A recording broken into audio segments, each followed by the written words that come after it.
प्रश्न म कविता दिदी समक्ष राख्दैछु।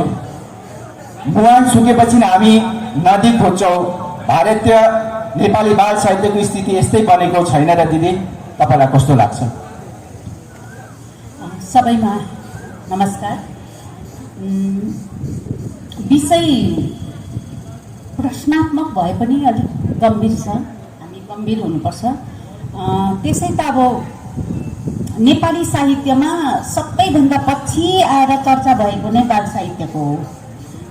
अहिले घडी यो 21औं शताब्दीमा नेपाली बाल साहित्यले धेरै प्रगति गरेको कुरा पनि बिर्सिनु हुँदैन। हामीले अहिले लेख्ने क्रम धेरै अघि बढिरहेको छ। तपाईले जुन प्रश्न सोध्नुभयो, वास्तवमा हामीले बाल साहित्यकै कुरा गर्दा त यसमा हामी अलिकति आफ्नो पाठक कसको निम्ति लेखिरहेका छौँ त्यतापट्टि गम्भीर हुनुपर्छ जस्तो मलाई लाग्छ। र अहिले म सुरुमा एउटा कुरा भन्न चाहन्छु, त्यो के हो भने हाम्रा बाल पाठकहरूमा बाल साहित्य पुग्न सकिरहेको छैन, जसको निम्ति हामी लेखिरहेका छौँ। र मलाई अब यस्तो लाग्नु थाले कि बाल साहित्य त ठुलाहरूले भन्दा अब बालबालिकाले नै पो लेख्नुपर्छ होला र सायद त्यो चर्चा हुन्छ र नानीहरूको रुचि पनि बढेर जान्छ होला भन्ने मलाई भइरहेको छ। र अब हाम्रा ठुलाहरू सँगसँगै बालबालिकालाई पनि यो लेखनतर्फ चाहिँ आग्रही हुनुको लागि अलिकति गर्नुपर्छ होला र नानीहरूले सायद बाल साहित्य खोजेर पढ्नुहुन्छ होला जस्तो लागिरहेको छ। र म बिस्तारै अरू प्रश्नहरूको जवाब दिँदै जान्छु, किनभने हामीले यसलाई आज अलिकति गम्भीरतापूर्वक लिउँ भन्ने चाहिँ मेरो निवेदन छ। दिदीले भनेको कुरा मलाई पनि कता कता सठिक लाग्छ। र अब स्कुले बाल हाम्रा विद्यार्थी नानीहरूले पनि बाल साहित्यपट्टि लेखनपट्टि लाग्नुपर्छ र लेखेर उहाँले मलाई दिनुभयो भने म अवश्य त्यो छापिन्छ भने पनि उहाँलाई म आश्वस्त गराउँछु। र यो मेरो अब अर्को हाम्रो प्रश्न हाम्रो मुक्ति उपाध्याय सरलाई छ। भारतीय नेपाली बाल साहित्यको भविष्य तपाईँ कस्तो देख्नुहुन्छ? भारतीय नेपाली बाल साहित्य, सबैलाई नमस्कार गरेर मैले सुरु गरेँ। अब हेर्नुहोस्, भविष्य द्रष्टा हुनु त निकै गाह्रै पर्छ, तर के छ भनेदेखि भारतवर्षमा पनि यो बाल साहित्यलाई प्रोत्साहन दिनका लागि 2010 देखि साहित्य एकाडेमीले बाल साहित्य पुरस्कार दिन थालेको हो। त्यसपछिबाट भारतवर्षमा पनि बाल साहित्यको त्यो पुरस्कार दिन अरू भाषामा पनि दिन थालेको थिएन, अहिले दिन थाल्यो भनेपछि यसले एउटा भविष्यमा मार्ग बनाउनलाई नै यो पुरस्कार दिन थालेको हो। र नेपाली भाषामा पनि नयन सिंह योन्जन अघि कुरा उठेको थियो, पहिलो बाल साहित्य पुरस्कार पाउने होइन, 10बाट हो नि, 10बाट सुरु गरेर चाहिँ 10बाट सुरु गरेर पुस्तकमा पाउनु भएको होइन, उहाँले चाहिँ बाल साहित्यमाथि काम, बाल साहित्यकारको रूपमा काम गरेकाले पाउनु भएको भन्ने मैले चाहिँ पढेको छु। नयन सिंह योन्जन हो, दीर्घकालीन, त्यही त भन्दैछु त, त्यो पनि बाल साहित्य पुरस्कारै भयो नि त, त्यसलाई पनि प्रोत्साहनको रूपमा पुरस्कार भयो, प्रावधान थियो, अहिले पनि सायद छ होला। त जे होस्, अब मैले भन्न खोज्नुपर्ने कुरा चाहिँ त धेरै धेरै त कता कता गुजुल्टिन्छन्। र बाल साहित्य अहिले लेखनतिर धेरै कलमहरू चल्दैछन्, कलमहरू त चल्दैछन्, हाम्रा बाल साहित्यकारहरूले कलमहरू लेख्दैछन्। म देख्दैछु प्राय नै विमोचन भइरहेछन् बाल साहित्यका पुस्तकहरू, कविताहरू, कथाहरू, पुस्तकहरू विमोचन भएको देखिरहन्छु म, समाचारहरूमा पाइरहन्छ। बाल साहित्य लेख्दैछन्, आसामतिर पनि लेख्दैछन्, यता दार्जिलिङ यता यस भेगबाट पनि लेख्दैछन्। र कस्तो छ भने अब बाल साहित्यको भविष्यलाई जोगाउनको लागि हामी केटाकेटी माथि मात्रै भर पर्नु हुँदैन। केटाकेटीले त बाल साहित्य किनेर पढ्नलाई उनीहरूको बुद्धिले त्यति भ्याउँछ भ्याउँदैन म जान्दिनँ, तर उनीहरूको ज्ञान त्यो त्यसपट्टि झुकाउ गराउनको लागि शिक्षकको पनि भूमिका रहनुपर्छ अनि अभिभावकको पनि भूमिका रहनुपर्छ।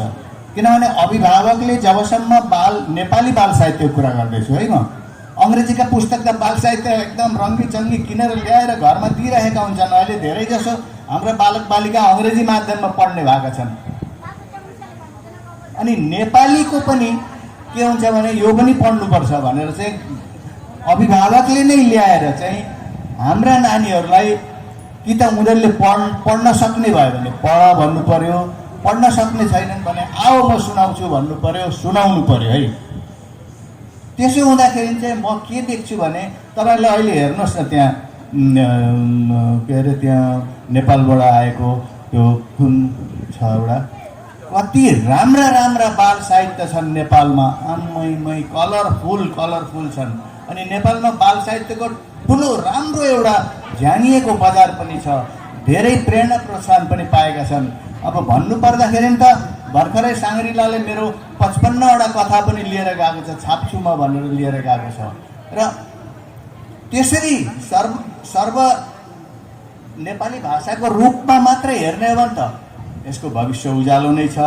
तर भारतवर्षको परिप्रेक्ष्यमा हेर्ने हो भने चाहिँ हामी अझै सचेत हुनुपर्छ, हामी अझै सक्रिय हुनुपर्छ, हामी अझै हाम्रो केटाकेटीलाई प्रोत्साहन दिन सक्नुपर्छ, उनीहरूलाई पढाउन सक्नुपर्छ। स्कुलहरूमा बाल यो पुस्तकालय छ भनेदेखि ती पुस्तकालयहरूमा बाल साहित्य पुस्तकहरू ल्याएर राख्नुपर्छ अनि उनीहरूलाई पढ्ने प्रेरणा दिनुपर्छ।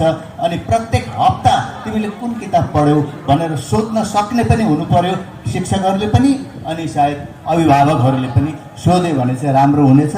अनि अभिभावकहरूले पनि किताब ल्याइदिए चाहिँ राम्रो हुनेछ भन्ने मैले अहिले यति नै छोटकरीमा भने। अरू भविष्य त म त राम्रो देख्छु। सरलाई नै मेरो फेरि एउटा सरलाई नै एउटा प्रश्न, तपाईँले अघि भन्नुभयो बाल साहित्यको पुरस्कारले बाल साहित्य भारतीय नेपाली बाल साहित्यलाई माथि उकास्न धेरै सहयोग गर्छ। के भारत साँच्चै अकाडेमी बाल साहित्य जबदेखि नेपाली भाषामा बाल साहित्यलाई पुरस्कार दिनु सुरु गरियो, के साँच्चै नै बाल साहित्यको स्तरलाई माथि उठाउनु सक्यो? स्तर त म भन्न सक्दिनँ, स्तर पनि उठ्दैछ। स्तर त झट्टै एकै दिनमा उम्लिएर उठ्ने कुरा त होइन, त्यो त बिस्तार अनुभवले खारिएर लेख्दै गएर माथि उठ्छ। अनि अहिले बाल साहित्यका पुस्तकहरू जुन प्रकारले निक्लिँदैछन् त्यो पनि साहित्य एकाडेमीको पुरस्कारको प्रेरणा पनि त भन्न सक्नुपर्छ हामीले। बाल साहित्यमा पुरस्कार दिन्छ भनेपछि हाम्रा साहित्यकारहरूले बाल साहित्य रचना गर्दैछन् कि कसो होइन? रचना गर्दैछन् नि, धेरै रचना हुँदैछन्, अहिले नभएको होइन। नेगेटिभली त हामी नसोचौँ र म चाहिँ पोजिटिभली नै सोच्छु जहिले पनि। बाल साहित्यको भविष्य राम्रो छ यदि हामी ठिक छौँ भने, हामीले केटाकेटीलाई गाइड गर्न सक्यौँ भने भन्छु है मैले। अहिले चाहिँ यति नै सरलाई। अब हाम्रो बेगबसन थापा दाजुलाई, बाल साहित्य नै नपढेका शिशुहरू पौर साहित्यतर्फ आकर्षित नहोलान्, बाल साहित्य नै नफस्टाए पौर साहित्यतर्फ हाम्रा युवा पुस्ता उदासीन बनेको तथा प्रकाशित नेपाली पुस्तकको बिक्री समेत कम्ती भएको हो कि तपाईँलाई कस्तो लाग्छ? अब प्राइमरी नपढी हाई स्कुल अब पढ्ने अब साहित्य चाहिँ हाम्रो त्यस्तो भइरहेछ। अब बाल साहित्यको भविष्य उज्जवल छ भन्नुभयो, प्रौढ साहित्यको भविष्य उज्जवल छ भन्नुभयो। तर म त के लाग्छ भने हामीले बुझेर साहित्य लेखिरहेका छौँ जस्तो लाग्दैन। जति लेखनाथले बुझे, जति हाम्रा अगाडिका मानिसहरूले पारस्परिक प्रधानहरूले साहित्यको उपयोगिता समाज निर्माणमा, व्यक्ति निर्माणमा, चरित्र निर्माणमा जति बुझेर उहाँहरूले काम गर्नुभयो त्यति बुझेर हाम्रो ठुलो समूहले काम गरे जस्तो लाग्दैन। बाल साहित्यको एकाडेमी पुरस्कार हटाइदिनुहोस्, भोलि विलोप भयो अरे भनिदिनुहोस्, अकादमी पुरस्कार भोलिदेखि पाउँदैन अरे भनिदिनुहोस्। कतिजनाले चाहिँ बाल साहित्य लेख्छ होला, कतिजनाले कविता छाप्छ होला, म त्यो सधैँ सम्झिन्छु। अन्त कहानी लाग्छ हामीले त्यो पुरस्कारमुखी भएर लेखिरहेछौँ नि त, होइन? र साहित्यको उपयोगिता के हो, समाजलाई त्यसको कति उपयोगिता छ, किन त्यसलाई मनिषहरूले अमृत भनेका छन् भन्ने कुरा त गाउनु भयो। त्यो मतलब त्यो त दिमागमा छँदै छैन। कसरी चाहिँ म त्यो अकादमीको अजम्बरी खाएर चाहिँ एकदमै अब अजम्बरी हुन्छु, म सतायु हुन्छु, मलाई पछिसम्म पिँढीहरूले पढ्छन् भन्ने कुरा नै प्रमुखता भएपछि हरेक कुरा हाम्रो सत्य हुन्छ, त्यो राजनीति होस् न, राजनीतिमा बाटोघाटो कन्ट्र्याक्टरको कामको लागि चाहिँ राजनीतिमा लागेपछि त्यो राजनीतिक स्तर कस्तो हुन्छ र हाम्रो साहित्यको स्तर पनि त्यस्तै हो जस्तो लाग्छ। र प्रमुख कुरा त हामीले के बुझ्नुपर्छ भने हाम्रो भारतमा नेपाली भाषाको महत्त्व, हाम्रो नेपाली भाषाले जुन संविधानमा जुन प्रकारको के अरे मान्यता पाएको छ, त्यसले हाम्रो भारतीय नेपाली जनजीवनमा कति ठुलो परिवर्तन ल्याउन सक्छ भन्ने कुरा चाहिँ हामीले बुझेको हुनुपर्छ र हाम्रो त्यो कति ठुलो उपलब्धि हो भन्ने कुरा बुझेको हुनुपर्छ। र कति साथीले भन्छन् डुवर्सका हामी जातिमा चाहिँ घमण्ड गर्छौँ, भाषामा चाहिँ हाम्रो इन्फिनिटी कम्प्लेक्स छ होइन, हामी छोराछोरीलाई भाषा पढाउँदैनौँ, त्यो प्रकारको जुन सम्मान पाउनुपर्ने नेपाली भाषाले त्यो सम्मान हामीले दिइसकेका छैनौँ। र मूल कुरा भाषालाई नै हामीले सम्मान गर्न जानेनौँ भने त हाम्रो साहित्य कसरी मौलान्छ भन्ने कुरा ठुलो एउटा प्रश्न नै आइरहेको छ। त्यसले गर्दाखेरि अब हामीले गहिरिएर साहित्य लेख्ने काम गर्नु पर्यो। अनि दिदीले ठिकै भन्नुभयो, अब ठुलाहरूबाट भएन भने के गर्ने त, चुप लगाएर बस्ने भएन नि त। र साहित्यको मुहान अथवा त्यसको सृजना बालबालिकाबाटै सुरु गर्नुपर्छ, बालबालिकाबाटै त्यो सर्जक तयार गर्नुपर्छ, उनीहरूलाई त्यो विषयमा तल्लीन बनाउनुपर्छ, पाठक पनि उनीहरूबाटै तयार गर्नुपर्छ र मात्रै त्यो प्राकृतिक हुन्छ, त्यो स्वाभाविक लाग्छ। अब हामी माथिल्लो तलामा बसेर तल्लो तलाको लागि चाहिँ ग्राउन्ड फ्लोरको लागि लेख्दैछौँ भनेर हामी माथिल्लो तलामा एसीमा बसेर चाहिँ होइन, तल गरममा एसी सेसी छैन भुइँ तलामा बस्नेहरूको लागि हामी लेख्दैछौँ भनेर चाहिँ साहित्य लेखिरहेको छौँ जस्तो लाग्छ। माफ गर्नु होला, मलाई चाहिँ त्यस्तो लाग्छ। हामी बढी पुरस्कारमुखी भयौँ, बढी स्वर्गमा जाने हाम्रो छटपटाट बेसी छ साहित्यमा र एकदम मरेपछि चाहिँ वैकुण्ठै पुग्छौँ भन्ने जस्तो लाग्छ एकाडेमी पाएर। तर त्यसो होइन भन्ने कुरा हामीले पहिला बाल साहित्य लेख्दा त बालबालिकालाई जान्नु पर्यो नि त होइन, उनीहरूको समस्या के छ, उनीहरूको मनोविज्ञान के छ, उनीहरूको अहिलेको प्राविधिक जुगले उनीहरूलाई कुन प्रकारको समस्यामा पारिरहेको छ भन्ने कुरा र उनीहरूको व्यक्ति विकासमा, चरित्र निर्माणमा कतिको त्यसको प्रभाव हुनसक्छ, राम्रो प्रभाव हुनसक्छ भन्ने कुरा मूल कुरा हो। तर हाम्रो नेपालीमा त अहिले के देखिँदैछ भने एउटा पाठ्य पुस्तक निर्माण गर्नु पर्यो भने पनि त्यो त नानीहरूसँग सिधै सम्बन्धित हो नि त, उनीहरूको जीवनसँग चरित्रसँग सम्बन्धित कुरामा पनि हामी त्यो पार्सलिटी गर्छौँ। आफ्नो मन परेका फल्लाको पनि हाल्नु पर्यो, फल्लाको पनि हाल्नु पर्यो, फल्लाको पनि हाल्नु पर्यो भनेर त्यो नानीहरूको भविष्यलाई हामी हेर्दैनौँ, आफ्नो साथीभाइको गुटबन्दी हेर्छौँ। र फेरि यस्तोसम्म भइरहेछ, यस्तो पाठ्य पुस्तक निकाल्छु कि त्यो एकदमै त्यो के भन्ने रद्दी। मैले एउटा पाठ्य पुस्तक हेरेँ, एउटा सरको कथा पढेँ, मैले कथा बुझिनँ किनभने त्यहाँ भाषिक अशुद्धता यति बेसी। र हामी हाम्रो समाजप्रति, हाम्रो साहित्यप्रति, भाषाप्रति कति चाहिँ सम्बन्धित छौँ र उत्तरदायी छौँ भन्ने कुरा चाहिँ ठुलो एउटा काली लाग्दो प्रश्न मलाई लाग्छ। र कसैलाई यसले चोट लागेको म माफी चाहन्छु। धन्यवाद। दाजु बेगबसन थापा दाजुले हामी पत्रकारले चाहेको कुरा चाहिँ उहाँले बोलिदिनु भए र यो कुरामा सत्यता छ र हामी पनि यो कुरालाई मेरो पनि एकदम मनभित्रबाट म उहाँलाई स्वीकार गर्छु यो कुरा। र अब दिदीपट्टि नै जाउँ। हाम्रा आमा बाबा बाजे बोजूले सानो छँदा सुनकेश्री रानी परीका कथाहरू सुनाउँथे, तर अहिले पोकेमन टम एन्ड जेरीले त्यसको स्थान लिँदैछ।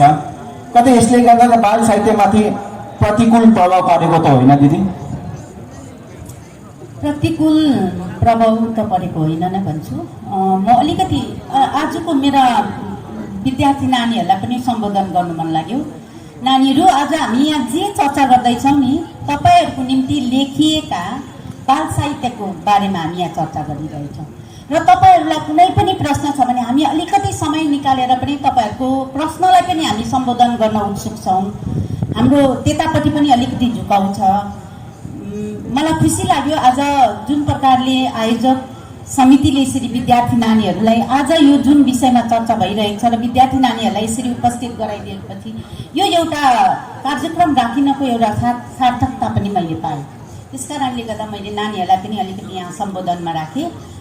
तपाईँले जुन चाहिँ प्रभावको कुरा गर्नुभयो, म आज यो प्यानलमा चाहिँ अड इभनको दृष्टिले हेर्नु पऱ्यो भने म चाहिँ अडमा पढेँ।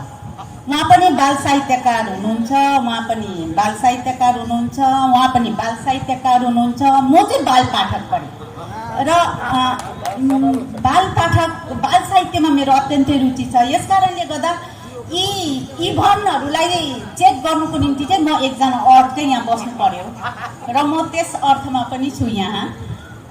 र टम एन्ड जेरीको प्रभावलाई हामीले नकारात्मक रूपमा नलिउँ, किनभने मलाई के लाग्छ भने नानीहरूको आजका नानीहरूमा पनि हामीले सबभन्दा पहिला चाहिँ बाल साहित्यमा उमेरलाई छुट्याएर लेखेकै छैन।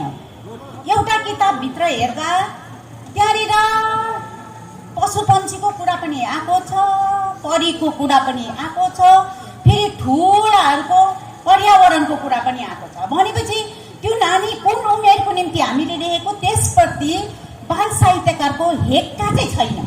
मैले कुन नानी, त्यो टार्गेट एज मैले यो नानीको निम्ति लेखेको भन्ने चाहिँ हाम्रोमा नभएको कारणले गर्दा मैले एउटा ठुलो ग्याप चाहिँ के देख्यो भने हामीले जुन उमेरलाई मूल रूपमा सम्बोधन गर्नुपर्ने 10-12 वर्षदेखि उँभोका नानीहरू पनि बाल साहित्यकारभित्रै आउँछ। ती उँभोका नानीहरूको अहिले हेर्दा बौद्धिक स्तर त कहाँ पुगिसक्यो।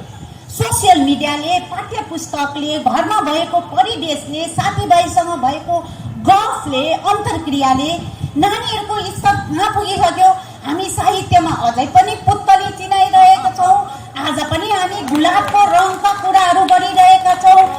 भनेपछि हामी त धेरै पछि पढेपछि त नानीहरूले ती विषय उठाएर पढ्ने त प्रश्नै आउँदैन।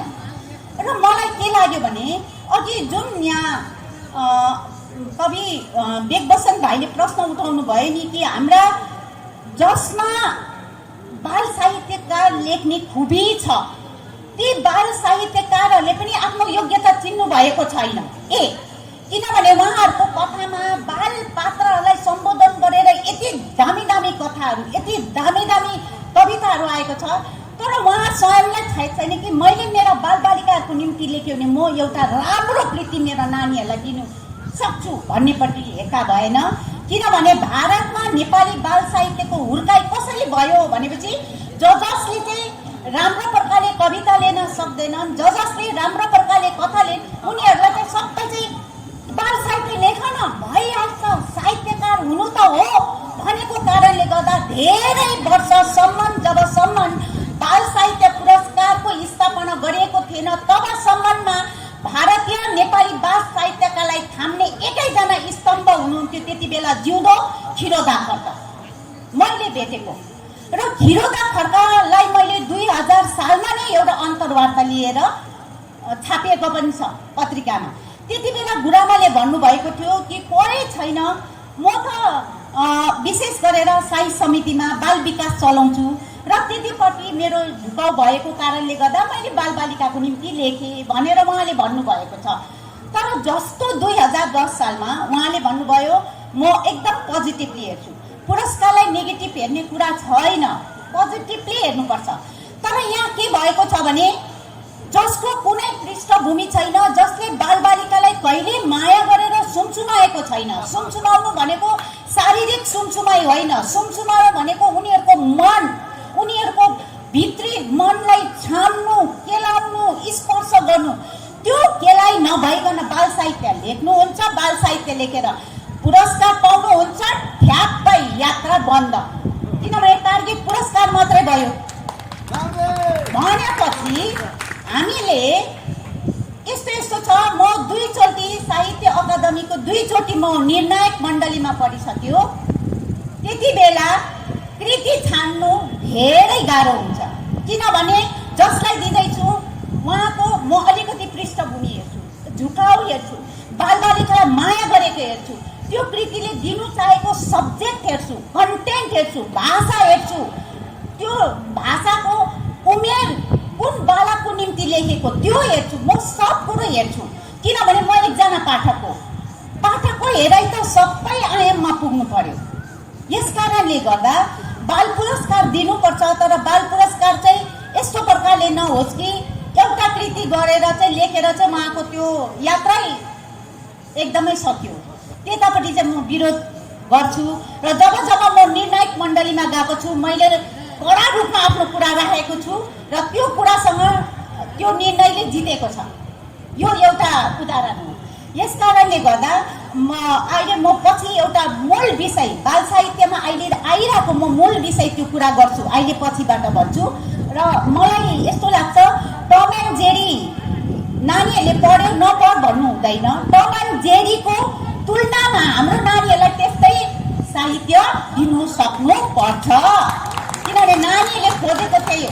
अहिलेसम्म हामीले आफ्नो समाजबाट एउटा कार्टुन क्यारेक्टर निकाल्नु सकेको छैन।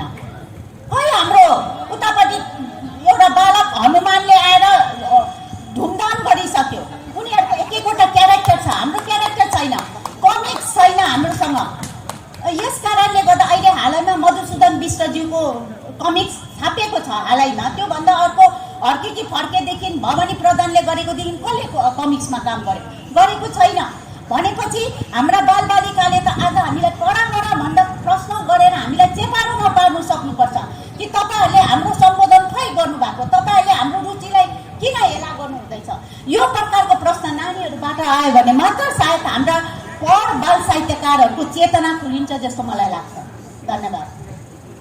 दिदीले भन्नुभएको कुरा अब हाम्रा दुई बाल सर्जक मुक्ति प्रसाद उपाध्याय र देवबसन थापा दाजुमाथि काँधमाथि भर आयो। उहाँले निश्चय पनि यो भारलाई वहन गर्नुहुन्छ भन्ने म आशा राख्छु। र अब क्वेसन हाम्रो मुक्ति सरलाई नै, तपाईँ एकजना शिक्षक साथै बाल साहित्यका सर्जक भएको नाताले तपाईँ आफ्ना विद्यार्थीहरूलाई बाल साहित्यतर्फ आकर्षित गराउन के कस्ता पहल गर्नुभएको छ, साथै यस दिशामा अझ के गर्नुपर्छ भनेर सुझाव राख्न चाहनुहुन्छ? मलाई व्यक्तिगत रूपले मजाले प्रश्न सोधियो, खुसी पनि लाग्यो। त म भन्छु, म मजाले भन्छु। अनि एउटा कुरा चाहिँ यहाँ कविताजीको चाहिँ म काट्छु है। उहाँले बाल कथा कविता लेख्दिनँ भन्नुहुँदैछ। हामी 2008 सनमा हामी workshop national book trust of इन्डियाको वर्कसपमा हामीले काम गरेका छौँ 6 जना।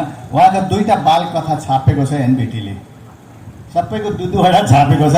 अनि उहाँ राम्रो समालोचिका, एकदम समालोचना लेख्नुहुन्छ। उहाँले भारतीय बाल साहित्य भन्ने एकाडेमीले छापेको किताबमा पनि उहाँले नेपाली बाल साहित्यमाथि राम्रो परिचर्चा राख्नु भएको छ। तपाईँहरूले यहाँ किताब छ कि छैन म जान्दिनँ, त्यसमा तपाईँहरूले हेर्न सक्नुहुन्छ। उहाँ राम्रो प्रकारले बाल साहित्यलाई चाहिँ केलाउन सक्नुहुन्छ। र उहाँको पिकु कथामा पिकु होइन गुरुआमा त उहाँले पनि कथा लेख्नुहुन्छ, मैले पनि लेखेको थिएँ। आमा छोरा यो भनेर हामीले धेरै लेखेका छौँ, एनबिटीमा छ। तर एनबिटीबाट खै ती किताबहरू यता बाहिर फुत्किएर आउनै सकेका छैनन्, हाम्रा केटाकेटीमा पुग्नै सकेको छैन। स्कुलले ल्याएर स्नेहलता गुरुआमाको एउटा चाहिँ यहाँ मैले झुन्डिएको देखेँ, अघि मैले हेरेँ, सबै हेर्दाखेरि त्यहाँ एउटा छ। खासमा 12वटा पुस्तक हुनुपर्ने थियो एनबिटीको, त्यति बेला छापिएका, हाम्रा छापिएका। अनि अस्ति भर्खरै एउटा जानकारी पनि गराउँछु है म हजुरहरूलाई। भर्खरै 19को फेब्रुअरीमा गुवाहाटी युनिभर्सिटीमा असम नेपाली साहित्य सभा र national book trust of India मिलेर चाहिँ 45वटा पुस्तकहरू हिन्दी र अङ्ग्रेजीबाट नेपालीमा अनुवाद भएर ती पुस्तक छापिँदैछन्। बाल साहित्यका काम नभएको होइन, उनीहरूले पनि दिँदैछन्, हामीले पनि गर्दैछौँ। तर हामीले पाठकहरू जोगाड गर्न सकेका छैनौँ, ती किताबहरू स्कुललाई लान सकेका छैनौँ, गार्जेनमा लान सकेका छैनौँ भन्ने मेरो एउटा विचार चाहिँ छ। अनि म भट्केँ, के सोधेको थियो प्रश्न? तपाईँ सर्जक भएर होइन, सर्जक पनि सायद शिक्षक पनि, शिक्षक पेसामा हुँदा तपाईँले आफ्ना नानीहरूलाई आकर्षित गर्नु। म मेरो आफ्नो व्यक्तिगत कुरा गर्नु पर्दाखेरि म सुरुदेखि नै 1974देखि बिएससीको एक्जाम दिइसक्ने बित्तिकै म स्कुलमा पसेको हो। र स्कुलमा पसेर मैले गुवाहाटीको रेडियो कार्यक्रममा बाल साहित्य कार्यक्रम पनि सञ्चालन गरेको हो। भानु जयन्ती हुँदीतिर केटाकेटीलाई गीत लेखेर गीत गाउन लगाएर, नाच्न लगाएर, नाटकहरू गराएर म केटाकेटीसितै झ्याम्मिएर अघि बढेको मान्छे हो। र म नानीहरूसित कृष्णमाया आएपछि पनि मैले केटाकेटीहरूको लागि नाटक लेखेँ, उनीहरूको लागि नाटक लिएर गएँ, देशभक्ति गीतहरू लेखेँ, उनीहरूलाई साथसाथमा लिएर गएँ।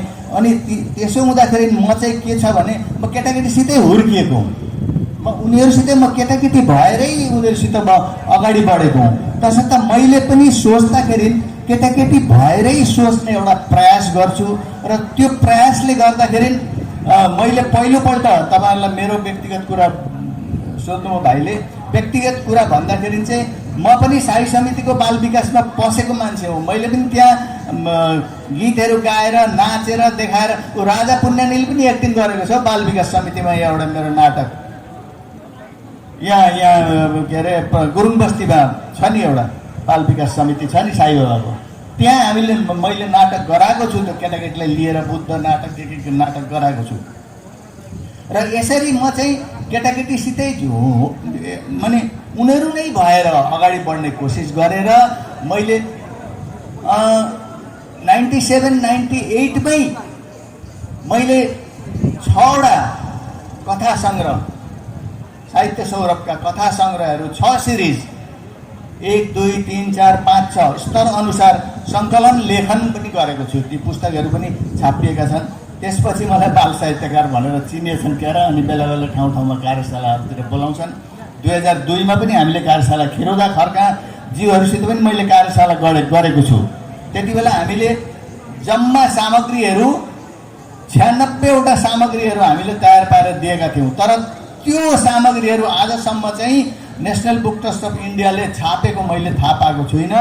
एकपल्ट गएर कुरा गरेको काँचा भन्छ, त्यस्तो त्यस्तो पनि हुन्छ है, हामीले खोजी पनि गर्न सक्नुपर्छ। र म त केटाकेटीसित एकदमै उसको प्रश्न ऊ पनि मेरो विद्यार्थी नै हुन्। म कति उनीसित झ्याम्मिन्थेँ। अनि म गणित पढाउने मान्छे, म गणित पढाउँदाबाट यसो हेर्छु केटाकेटी अल्छी लागे जस्तो देखेँ भने अनि कथा सुरु गरिदिन्छु। ल सुन तिमीहरू कथा भनेर भन्दै जाँदा अनि तिनीहरूको जब कन्सन्ट्रेसन म ल्याउँछु अनि म गणित सिकाउँछु। त्यसरी म केटाकेटीलाई a + b whole square equal to a² + 2a + b² भन्दा के हो बुझ्दैनन्। अनि तिनीहरूलाई के सम्झाउँछु क्या, ए भनेको यो हो, ए भनेको त्यो एउटा ऊ सम्झन, एउटा जिप गाडी सम्झन, बी भनेको एउटा कार सम्झन, zip plus car whole square गर्दा के हुन्छ, zip square plus 2 zip car, अनि त्यहाँबाट car square plus car square. यसरी पनि सिकाएर त्यसभित्र फेरि अरू थुप्रो छ नि गणितका कुराहरू छन्, त्यति लामोतिर म गइनँ। र यसरी म चाहिँ उनीहरूलाई आकर्षण गराएर गणिततिर। अनि अर्को कुरा के गर्थेँ भने मैले एल्जेब्रा पढाउँदा है क्लास 7बाट एल्जेब्रा त सजिलो छ त नानी, यो बाँसको लम्बाइ कति हो थाहा छैन नि हामीलाई है, एक्स मानेर भइगयो त, एक्स मानेर गरौँ, त्यहाँबाट त्यसलाई गर्दै गरे x + 2 बराबर यति गर्दै आइहाल्छ त। त्यो केही अप्ठ्यारो चिज छैन। समीकरण भनेको त यस्तो पो हो त, तिम्रो उमेरसित कति जोड्दा तिमी 10 वर्षका हुन्छौ, तिम्रो उमेरसित कति जोड्दा तिमी 10 वर्षका हुन्छौ भने उसले आफ्नो उमेर 5 छ भने जोडिदिन्छ, 5 भनिदिन्छ। र यसरी खेलाउँदै प्ले वे मेथडमा खेलाउँदै म अगाडि बढेको मान्छे हुँ। र अहिले पनि मैले बाल साहित्य बाल नाटक पनि लेखेको छु मैले। अनि त्यहाँबाट बाल उपन्यास मैले पहिलो लेखेकै हो हिमाली भन्ने। त्यति बेला साहित्य एकाडेमीले पुरस्कार दिँदैन थियो। 97-98मा पनि बाल कथा सङ्ग्रह लेखेको हो, त्यति बेला पनि पुरस्कार दिँदैन थियो। मैले पुरस्कारको लागि लेखेको होइन। पछि 2008मा मैले थालेको हो मालती भन्ने उपन्यास। मालती भन्ने उपन्यास थालेर त्यसलाई मैले 11मा छापेको हुँ। 10बाट पुरस्कार भयो र कसरी झुकिएर मैले पुरस्कार पाएँ भगवान् जानु। र त्यो मालती भन्ने अहिले टेक्स्ट बुकमा पनि छ है, एनबियूमा बिएको टेक्स्ट बुकमा मालती भन्ने उपन्यास परेको रहेछ। अब त्यो मेरो सौभाग्य नै होला भन्छु म। उहाँहरूले के देख्नुभयो के राख्नुभयो र स्नेहलता गुरुआमा पनि परेको छ। र यसरी हामीले चाहिँ के गर्न सक्नुपर्छ भने केटाकेटीसितै झ्याम्मिने गर्नुपर्छ। कुरा त लामो हुन्छ, तन्किँदै जान्छ। गीत गाएर पनि सुनाउँथेँ म गीत अलिअलि गाउँछु। केटाकेटीको लागि गीत बनाएर औ नानी आऊ नाचौँ हामी आऊ भन्यो, नाच्यो भन्ने कुराहरू म गर्थेँ। र म केटाकेटीसितै हुर्केको मान्छे हो। धन्यवाद छ तिमीलाई। सरलाई धेरै धेरै धन्यवाद। र हाम्रो बेगबसन थापा दाजुलाई यो प्रश्न छ, वर्षमा 1-2वटा बाल साहित्यका कृति हाम्रा यहाँ भारतमा निस्किन्छन् र ती सिर्जनाहरू प्रायः चर्चामा आएको देखिँदैन। यसो हुँदा नै भारतीय नेपाली बाल साहित्यले बुढाबुढीलाई आकर्षित गर्न नसकेको त होइन? अब अहिलेको कुरामा अलिकति व्यक्तिगत रूपमा के गर्नुभयो भन्ने जुन प्रश्न मलाई गर्नुभयो त्यसमा अलिकति भन्न चाहन्छु पहिला। अब यहाँ व्यक्तिगत रूपमा के गरे भन्ने कुरा चाहिँ त्यस्तो ठुलो महत्त्वपूर्ण हुन्छ जस्तो लाग्दैन होइन। अब बालबालिकाको भविष्य अथवा बाल साहित्य चाहिँ जातीय चिन्तनको एउटा केन्द्रबिन्दु मानेर हामीले हिँड्नु हो भने चाहिँ होइन, यसलाई अब गहन रूपमा हाम्रो छलफल हुनु पर्यो नि त, सेमिनार हुनु पर्यो होइन। अब बाल साहित्यले चाहिँ कति ठुलो चाहिँ प्रभाव समाज निर्माणमा व्यक्ति निर्माणमा गर्न सक्छ भन्ने कुरा जबसम्म हामी बुझ्दैनौँ अनि बुझाउँदैनौँ, मलाई त के लाग्छ भने म आफै पनि टिचर हो, अहिले नेपाली विशेष गरी नेपाली शिक्षकहरूको आत्मा चाहिँ एकदमै के भन्नु तल बसेको छ। उनीहरूमा त्यो आत्मज्ञान छ जस्तो लाग्दैन। धार्मिक विषय दृष्टिकोणमा भन्दाखेरि आत्मज्ञान भनेको चाहिँ म जिउँदो छु, मेरो अस्तित्व विद्यमान छ, म संसारमा केही काम गर्न लागि आएको हो, त्यो काम मैले गर्नुपर्छ भन्ने जुन सोचाइ हुनसक्छ आत्मज्ञानको एउटा मेरो सोचाइमा। त्यस्तै हामी साहित्यको शिक्षकहरूले, नेपाली पढाउने शिक्षकहरूले नेपाली भाषाको महत्त्व, नेपाली साहित्यको महत्त्व, त्यसप्रतिको आफ्नो जिम्मेवारी जबसम्म बोध गर्दैनौँ, खालि अब बालबाट डुबुको लागि मात्रै स्कुल जान्छौँ आउँछौँ र साहित्यलाई त्यसरी सिरियसली पढाउँदैनौँ भने चाहिँ कहिले पनि तपाईँ हामीले जस्तै राम्रो राम्रो साहित्य लेख्यौँ तर त्यसको कुनै त्यस्तो फलस्रोत हुन्छ जस्तो मलाई लाग्दैन। त्यसले गर्दा हाम्रो उत्तरदायित्व भने के भने मलाई जहिले पनि म भन्छु हाम्रो समाज निर्माण गर्नु भने चाहिँ हामी विद्यालय केन्द्रित हुनुपर्छ। अहिले हाम्रो प्राइमेरी स्कुलहरूको अवस्था कुन जग्गामा छ, प्राइमेरी नेपाली स्कुलको कुन अवस्थामा छ, हाम्रो डुवर्सको टिचरहरू, अब टिचर त सबै प्राइमेरी टिचर तर सबै जर्नलिस्ट भइरहेछन्, उनीहरूको पनि के वेबहरू चलाइरहेछ। तर मलाई सोध्नु मन लाग्छ नि भाइ स्कुल चाहिँ जाँदैछौ, स्कुलप्रति तिम्रो डेडिकेसन छ, बालबच्चाप्रति डेडिकेसन छ कि छैन होइन। कालिम्पोङको एउटा पत्रकार छन्, म त प्राइमेरी टिचर हो तर नेसनल लेभलको म पत्रकार भनेर हालेकै गर्छन्। मलाई चाहिँ कुनी लाग्छ कसरी चाहिँ त्यत्रो नेसनल लेभलको पत्रकार हुनसक्छ। ऊ त पहिला त प्राइमेरी टिचर हो, उसले त पहिला पढाउनु पर्यो नि। मूल पेसादेखि बाहिर भङ्गालिएर अहिले नयाँ नयाँ आफ्नो आइडेन्टिटी क्रिएट गरिरहेको छ। तर उसले आफ्नो सेल्फ आइडेन्टिटी क्रिएट गर्ने जग्गामा समाजको आइडेन्टिटी चाहिँ बालबालिकाको आइडेन्टिटी चाहिँ उनीहरूले एकदमै खतम पारिरहेको अवस्था, एउटा डरलाग्दो अवस्था छ। त्यसले गर्दा हामी नेपालीहरूले अनि विशेष गरी नेपाली शिक्षकहरूले आफ्नो आत्माप्रति आत्मालाई झङ्गालेर हेर्नुपर्ने अवस्था आइसकेको छ। जबसम्म हामीहरू त्यो आत्मज्ञान धार्मिक दृष्टिकोणले भनेको होइन, जबसम्म त्यो आत्मज्ञान हामीमा आउँदैन, नेपाली भाषाप्रति गर्व आउँदैन, नेपाली भाषा योले यो जग्गामा पुर्याउन सक्छ, नेपाली साहित्यले समाजको यति उत्थान गर्न सक्छ भनेर विद्यालय केन्द्रित। अनि हाम्रो चाहिँ के कल्चर छ भने हाम्रो सबै कुरा मलाई लाग्छ विद्यालयबाट हुनुपर्छ। हाम्रो सङ्गीतमा हाम्रो नानीहरू हाइली ट्यालेन्टेड छ तर गुरुकोमा गएर सिक्ने बानी छैन। स्याटरडे सन्डे हाम्रो नानीहरू गुरुकोमा जाँदैनन् बाउले। मलाई त के लाग्छ हरेक कुराको केन्द्र चाहिँ विद्यालय हुनुपर्छ।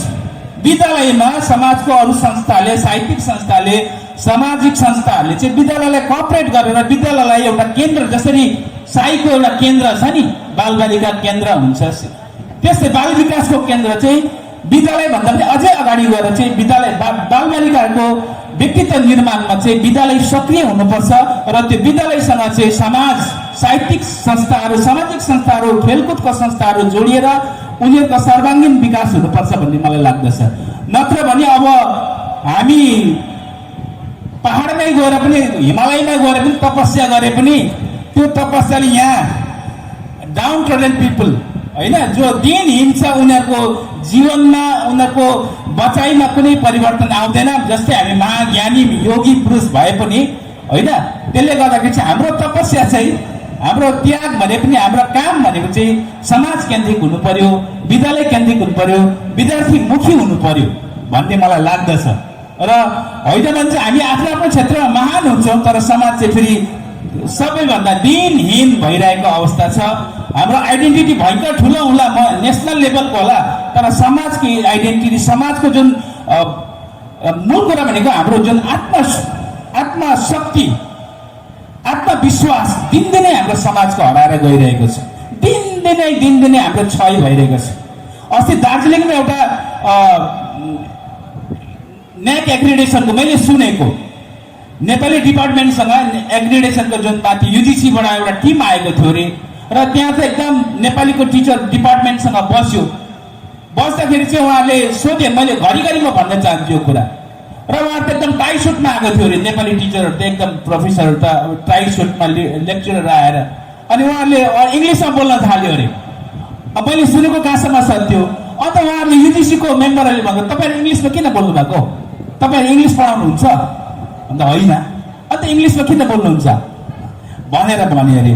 अनि अझै के क्रस क्वेसन गर्यो अरे भने तपाईँहरूले यति ठुलो काम टिचरहरू हुनुहुन्छ तर नेपालीमा चाहिँ कतिजनाले आइएसहरू दिँदैछ, तपाईँले कतिजना तयार गर्नुभयो आइएस दिँदै? तपाईँको नेपाली भाषामा त आइएस दिन सक्छ, तर तपाईँले कसरी चाहिँ तयार गर्नु हुँदैछ, समाजलाई त्यो प्रकारले तयार गर्नु हुँदैछ नानीहरूलाई भन्दाखेरि उहाँहरूको मुख बन्द भयो अरे। त्यसले गर्दा अब यो नोकरी भन्ने कुरो चाहिँ टाई सुट लगाएर मिठो मिठो खाने होइन, तर समाज निर्माणमा चाहिँ हामी छैनौँ जस्तो मलाई लाग्छ। र जुन दिन हामी दत्तचित्तले समाज निर्माणमा लाग्छौँ त्यो गर्दा समाज पनि निर्माण हुन्छ, बाल साहित्य पनि निर्माण हुन्छ, प्रौढ साहित्य पनि निर्माण हुन्छ, समाज झलमल हुन्छ। होइन भने हामी व्यक्तिमुखी हुन्छौँ, हामी व्यक्तिगत विकास हुन्छ तर सामूहिक विकास कुनै क्षेत्रमा पनि हुन्छ भन्ने मलाई लाग्दैन। धन्यवाद। दाजु बेगबसन थापा दाजु पछि म कविता दिदीकोमा आउँछु। कविता दिदी पछि म हाम्रा नानीहरूपट्टि आउँछु। नानीहरूको 2-4वटा प्रश्न छ भने दिदी दाजुहरूलाई सरहरूलाई तपाईँहरूसँग दिदी पछि म तपाईँहरूकोमा आउँछु। कविता दिदी, समयको अनुरूप हामीले बाल साहित्य र सृजना हुन नसक्दै हाम्रा बालबालिकाहरू कार्टुनको जगतमा पुगेका त होइनन्, तपाईँलाई कस्तो लाग्छ? समय अनुसार मेरो अघि सुरुदेखिको प्रश्न नै हो, नानीहरूको रुचि अनुसार नानीहरूको समाज अनुरूप हामीले बाल साहित्य सिर्जना गर्न सकिरहेका छैनौँ। यसमा म एउटा उदाहरण दिन चाहन्छु। त्यो के हो भने अहिलेको हाम्रा बालबालिकाहरूलाई हामीले जस्तै बेगबसन्त भाइले पनि यो अत्यन्तै एउटा सान्दर्भिक कुरा गर्नुभयो कि स्कुल पनि दायी छ। अब यहाँनिर म अलिकति कुरा के गर्न चाहन्छु भने हामीले जहाँसम्म नानीहरूलाई यौन शिक्षा सेक्स एजुकेसन दिने कुरा गर्दैछौँ, स्कुलमा त हामी दिइरहेका छैनौँ। त्यसो भए किन हामी साहित्यद्वारा दिइरहेका छैनौँ?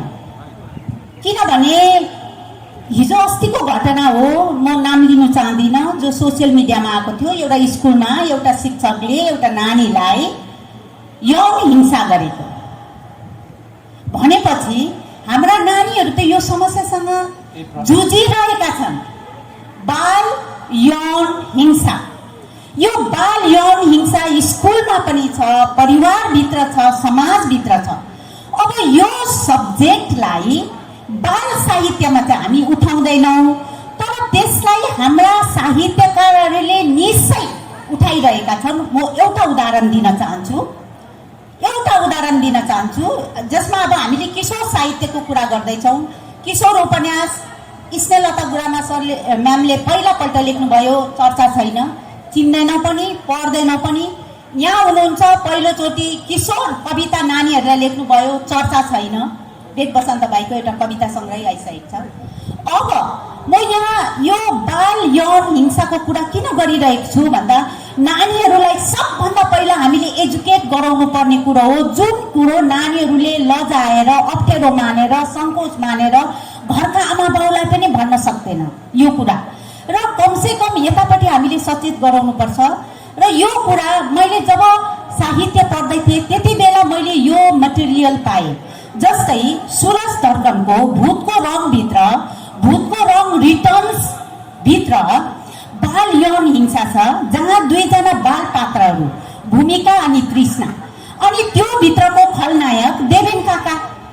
अनि त्यो नानीलाई किन चाहिँ उसले कसरी चाहिँ बाल यौन हिंसा गर्छ भन्दा त्यो चाहिँ गरेको कारण चाहिँ नानीहरूलाई बाल खेलको प्रलोभन देखाएर पहिला हुन्छ औ तिमीहरू म तिमीलाई कटहर दिन्छु भनेर भनेको हुन्छ। हेर्नुहोस् है, कटहर खाने न्युले अब हामी खेलौँ ल भनेर त्यहाँ बाल खेलको आधार लिएको छ। पहिला चाहिँ हामी आँखा छोप्ने खेल खेलौँ। आँखा छोप्ने खेल खेल्दाखेरि देवेन काकाले तृष्णालाई चाहिँ के गर्छ भनेपछि उसलाई पक्रे पक्रे पक्रे भनेर कुटकुटी लगाउँदा उसलाई पुरा शारीरिक शोषण गरेको हुन्छ। नानीहरू त्यो उमेरमा त जान्दैन र उसले बाटोमा फर्किँदै गर्दा आफ्नो साथी भूमिकालाई भन्छ कि मलाई एकदम जिउ दुखिरहेको छ, किनभने देवेन काकाले मलाई कुटकुटी त एकदमै जोरले मलाई निचोरेर गर्नुभयो। त्यो एउटा सङ्केत छ।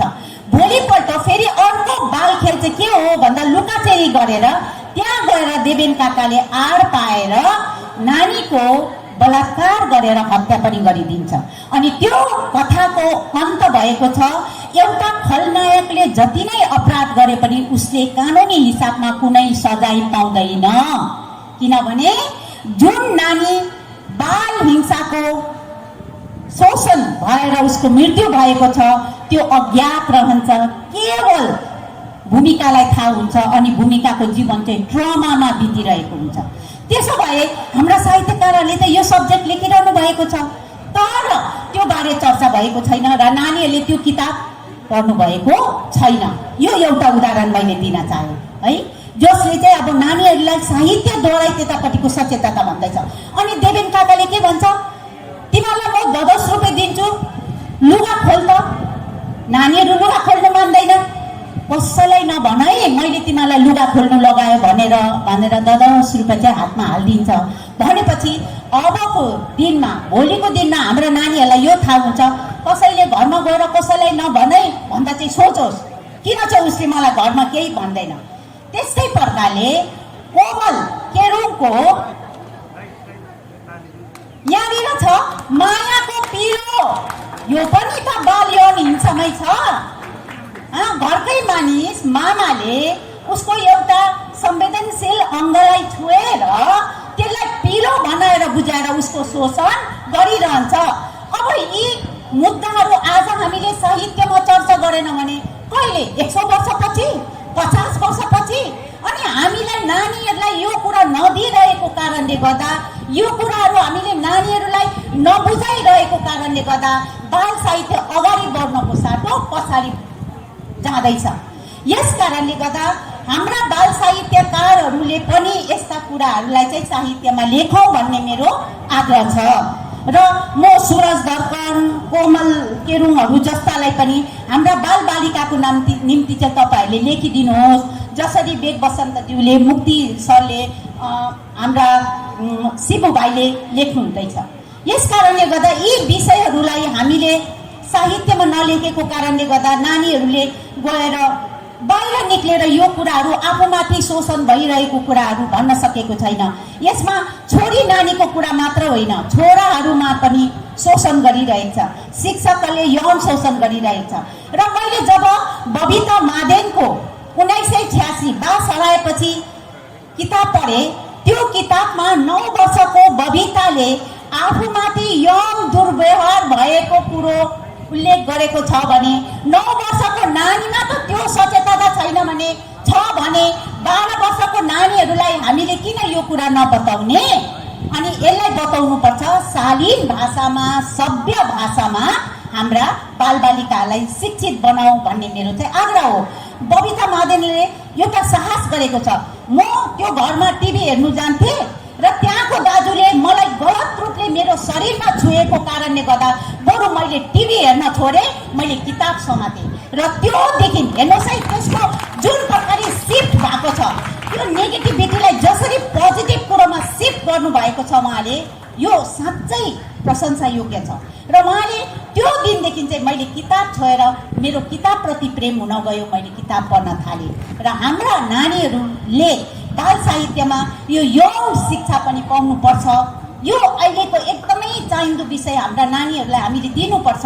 त्यसलाई उशृङ्खल भएर होइन, त्यसलाई शिष्ट भाषामा, शालीन भाषामा हामी लेखौँ र छोरी नानीहरूलाई सहज बनाइदेऊ, छोरा नानीहरूलाई सहज बनाइदेऊ। कसैले गलत गर्दैछ भने कमसेकम आएर आफ्नो मुटुको छेउको आमालाई भनौँ, बाबालाई भनौँ, दाजुलाई भनौँ या त साथीलाई भनौँ। जसरी हालैमा भएको घटना नानीले आएर घरमा भनी र जो अपराधी छ अपराधीलाई हामीले सही समयमा सजाय दिन सक्यौँ। यति कुरा चाहिँ म राख्न चाहन्छु। धन्यवाद। ठुलो महत्त्वपूर्ण विषय उठाउनु भयो। कविता दिदीको यही कुरा मलाई मनपर्छ। म चाहिँ साँच्चै साँच्चै हृदयबाट नै उहाँले आफ्नो जिम्मेवारी समालोचकको जिम्मेवारी निभाइरहनु भएको छ र यो विषय ठुलो इम्पोर्टेन्ट विषय हो। र एउटा चाहिँ म अघि भन्ने विषय थिएँ, दिदीले पनि भन्नुभयो बेगबसन थापाले जिम्मा लिनुपर्छ, मुक्ति सरले जिम्मा लिनुपर्छ। तर मैले पढेको हिन्दीमा कतिपय बाल साहित्यकारहरूले सोद्धाखेरि उहाँले भन्नुभएको छ म एउटा हातले देब्रे हातले एउटा हातले चाहिँ बाल साहित्य लेख्छु, एउटा दाहिने हातले अरू साहित्य लेख्छु भनेको छन्। र हाम्रो नेपाली भारतीय नेपाली साहित्य बाल साहित्यको उन्नति साँच्चै तपाईँले हेर्न चाहनुहुन्छ भने हामी सबैले त्यो बाल साहित्य लेख्ने ट्राई गर्नुपर्छ। मनोज बोक्टीले किन लेख्दैन त? मनोज बोक्टीले पनि लेख्नुपर्छ, राजा पुन्यानीले पनि लेख्नुपर्छ, बासु गुलामीले लेख्नु पऱ्यो, मोहन ठकुरी सरले लेख्नु पऱ्यो, जय क्याक्टर सरले पनि लेख्नु पऱ्यो, कालुसेन राणापुली सर, सबले प्रदीप लोहागान जो छ सबले लेख्नु पऱ्यो। एउटा हातले एउटा साहित्य एउटा हातले बाल साहित्य चाहिँ लेख्नै पर्छ। अनि मात्रै चाहिँ हामी त्यो कल्पना गर्न एउटा अनुमान गर्न सक्छौँ कि हामी कहाँसम्म पुग्न सक्छौँ। के ठेगान हामीभन्दा धेरै राम्रो मनोज बोगटीले लेख्न सक्छन् होइन, किनभने तर त्यसलाई हामीले अब के कुन प्रकारले हेर्दैछौँ होइन, त्यो बाल साहित्यलाई चाहिँ अब त्यस्तै प्रकारले हेर्छ नि त नेपाली मैले त्यो बाल साहित्य के हो भन्ने, यो गीत के हो भन्ने, गजल के हो भन्ने, अब त्यो विद्वानहरूको त्यो अलिक अलग अर्कै छ। तर गीतमा जे भने पनि गजलमा जे भने पनि रुवाईलाई जे भने पनि तर बाल साहित्यको चाहिँ ठुलो महत्त्व छ। हाम्रो जातीय चिन्ताको एउटा केन्द्र भनेको गोर्खाल्यान्ड हो भने अर्को चाहिँ हाम्रो बालबालिका हो र बालबालिकालाई हाम्रो जातीय उत्थानको चिन्तनको केन्द्रबिन्दुमा राखेर हामीले सोच्यौँ भने चाहिँ भोलि निश्चय पनि मनोज बोगटीले बाल कविता लेख्छन्, बाल साहित्य लेख्छन् र भोलि हाम्रो बाल साहित्य चाहिँ सम्भ्रान्त भयो भने होइन मात्रै हाम्रो अरू साहित्य पनि अगाडि बढ्नेछ भन्ने कुरा हाम्रो यो गनगन सकिनेछ, हामी आफै पनि सम्भ्रान्त हुन्छौँ भन्ने मलाई लाग्छ। धन्यवाद। मैले सानो कुरा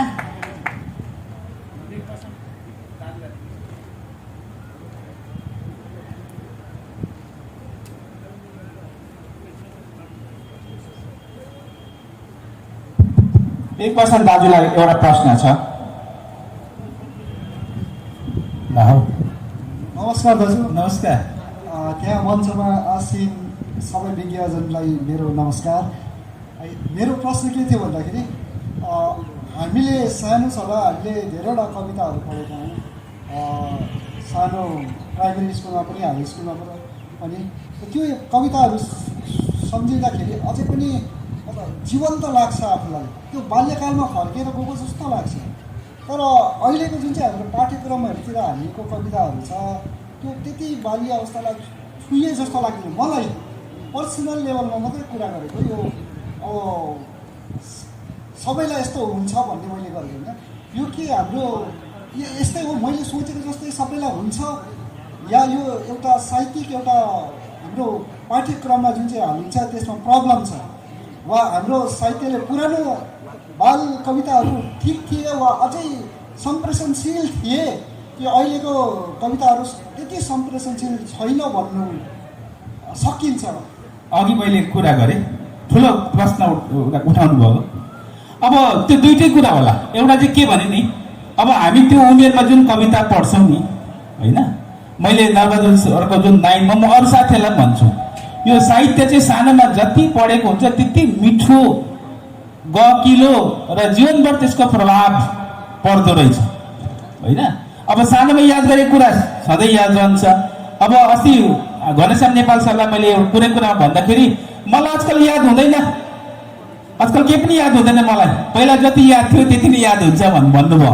अन्त यसो सम्झेँ हुन पनि अब सानोमा जुन कविता मातेको मान्छे भाषण हामीले स्कुलमा नपढेर पछि पढेको भए त्यसको त्यत्रो प्रभाव मनमा गहिरो प्रभाव अमेट प्रभाव हुन्छ जस्तो लाग्दैन होइन। गरिब भन्ने जुन कविता हामीले पढ्यौँ, आफ्नो आफ्नो पालामा जुन जुन कविताहरू पढ्यौँ त्यो चाहिँ एउटा अब उमेरको समयको पनि हो, छाप हुन्छ होइन। त्यही कुरा चाहिँ पछि त्यति प्रभावी सम्प्रेषणीय नलाग्न सक्छ। अब अर्को कुरा चाहिँ अघि मैले भनिहालेँ, अहिले हामी अब एकदमै महत्त्वाकांक्षी भइरहेको छौँ।